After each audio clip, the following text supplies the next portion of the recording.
మరి చైతన్య బాబు గారు మీరు టైలర్ చూసాము. టైలర్ లో రొమాంటిక్లు, ఎమోషన్లు, పాకిస్తాన్ వెళ్ళి భారత్ మాతకి జై అంటే మరి రోమాలు నిక్కబొడుచుకున్నాయండి. మరి ఎట్లా చేశారండి మీరు? ఎలా చేశానంటే చందు గైడెన్స్ లో చేశాను. చందు అన్నట్టు ఇది నిజంగా జరిగిన ఒక కథ. ఫస్ట్ మనకు స్టోరీగా వచ్చి మేము ఆ స్టోరీ విని బాగా ఎక్సైట్ అయ్యి ఆ తర్వాత చందు ఒక స్క్రీన్ ప్లే, ఒక సినిమాటిక్ లాంగ్వేజ్ లోకి తీసుకొచ్చాడు. ఆ టైంలో ఆబ్వియస్లీ నేను రాజు క్యారెక్టర్ కి చాలా దూరంగా ఉంటాను రియల్ లైఫ్ లో.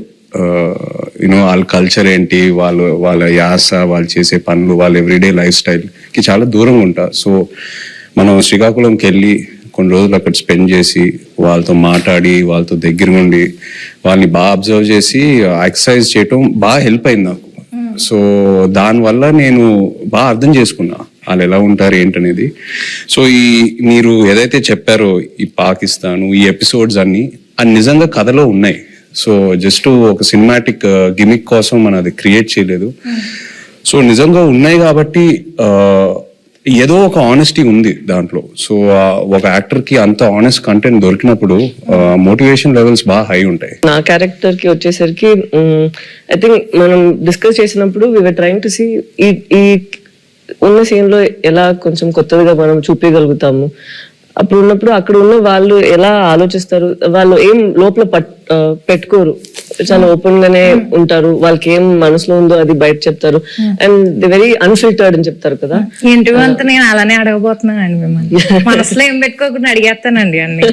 అదే సో అలానే క్యారెక్టర్స్ ని కూడా చేశారు. మీరు సాంగ్స్, టీజర్స్ ఏది చూసినా ఫోన్ మీద ఎక్కువ షార్ట్స్ ఉంటాయి, సెల్ ఫోన్ తో.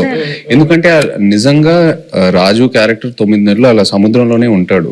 ఓన్లీ 3 నెలలు ఊరు శ్రీకాకుళంకి వచ్చి సత్యత బుచ్చితల్లితో ఉంటాడు. సో ఇంకా ఆయన ఆ 9 months లో కూడా వాళ్ళు జట్టీకి వచ్చిన ఆ 2 రోజులకే ఫోన్ సిగ్నల్